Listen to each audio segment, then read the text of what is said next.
आज से करीब 10 दिन पहले पंजाब के लुधियाना के एक गांव में एक किसान की हत्या हुई और इस हत्या की जिम्मेदारी कनाडा में बैठे गैंगस्टर अर्शदीप डल्ला ने ली और इस वारदात को उसने आपसी रंजिश बताया।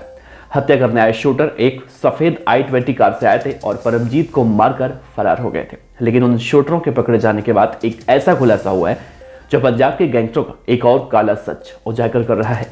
तो आखिर क्या है वो काला सच जो इन शूटरों की गिरफ्तारी के बाद निकलकर सामने आया है, जिसके बाद पंजाब के मुख्यमंत्री भगवंत मान के तमाम दावों की पोल खोलते हुए दिखाई दे रही है। बताएंगे आपको, विस्तार से बने रहेगा वीडियो के अंत तक।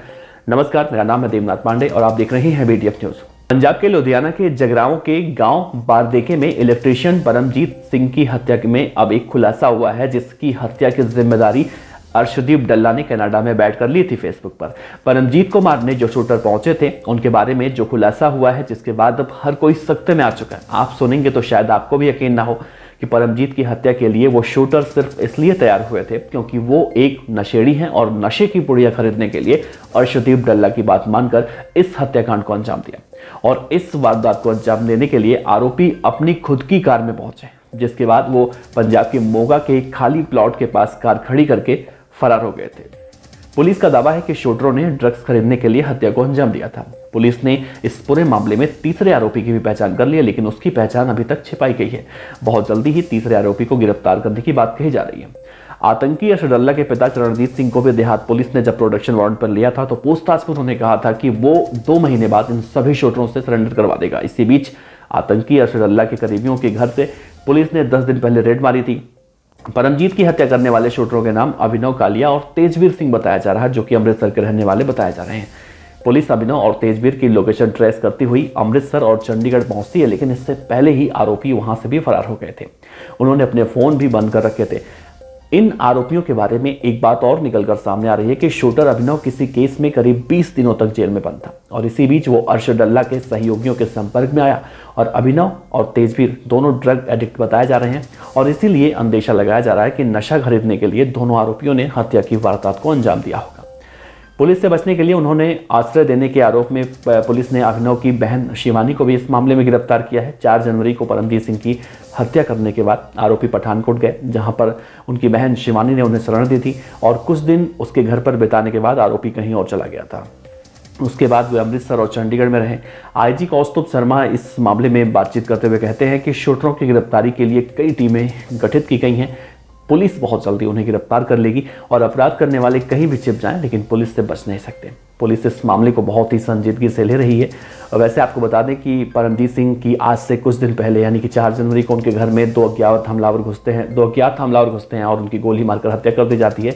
हमलावर दिल्ली के रजिस्ट्रेशन नंबर वाली i20 कार से फरार हुए थे। घर में लगे CCTV में 2 युवक उस वक्त कैद हुए थे। अर्शद डल्ला ने मृत गैंगस्टर जसप्रीत सिंह जस्सी के फेसबुक अकाउंट के जरिए इस पूरे हत्याकांड की जिम्मेदारी ली थी और तब से लेकर आज तक इस पूरे मामले में बवाल मचा हुआ है और उन सभी बदमाशों को पकड़ने की कोशिश की जा रही थी जो इस पूरे मामले में शूटर बनकर आए थे और परमजीत सिंह की हत्या करके फरार हो गए थे। हालांकि इस पूरे मामले में 2 शूटर पकड़े गए हैं और अभी भी एक आरोपी इस पूरे मामले में फरार बताया जा रहा है, जिसकी गिरफ्तारी पंजाब पुलिस बहुत जल्दी करने की बात कह रही है। अब देखना है होगा कि उसकी गिरफ्तारी के बाद क्या कुछ निकलकर सामने आता है। वैसे आपको बता दें कि आतंकी अर्शदीप डल्ला जो पहले गैंगस्टर था, कनाडा से ऐसी घटनाओं को अंजाम दे रहा है, जिसके बाद गृह मंत्रालय ने उसे अब अस्थायी रूप से या कह सकते हैं अब गृह मंत्रालय ने भी उसे आतंकी घोषित कर दिया है, जिसके बाद अब उसे भी भारत वापस लाने की प्रक्रिया चल रही है और बहुत जल्दी उसके खिलाफ भी लुकआउट सर्कुलर जारी किया जाएगा। वैसे देखा जाए तो पंजाब के अंदर जिस तरह से गैंगस्टर लगातार आतंकी घटनाओं को या फिर इस तरह की वारदातों को अंजाम दे रहे हैं, उससे पंजाब की सरकार पर सवालिया निशान तो खड़े हो ही रहे हैं, लेकिन इन सब वारदातों के में देखा जा रहा है कि आम लोग बहुत तेजी से पिसते हुए चले जा रहे हैं और आए दिन ऐसी घटनाएं लगातार लगभग रोजाना देखने को मिल रही हैं।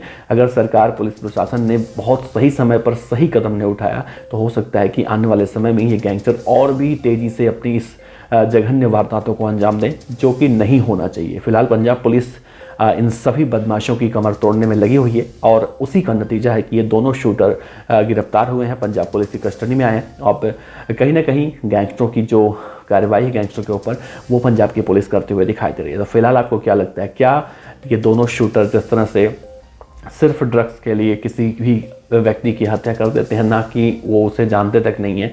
अब आप अंदाज़ा लगा सकते हैं कि नशे को लेकर भी जिस तरह से पंजाब के अंदर कई सारे तरह की खबरें निकलकर सामने आती हैं कि पंजाब के अंदर नशा बहुत तेज़ी से जो है पैर पसार चुका है। कई बार ऐसी तस्वीरें सोशल मीडिया पर भी आती हैं जिसे देखने के बाद ये ज़रूर कहा जाता है कि पंजाब के अंदर नशे का जो चलन देखने को मिल रहा है। एक महिला की तस्वीर अभी आपने देखी होगी सोशल मीडिया पर, जो झूमती हुई दिखाई दी थी।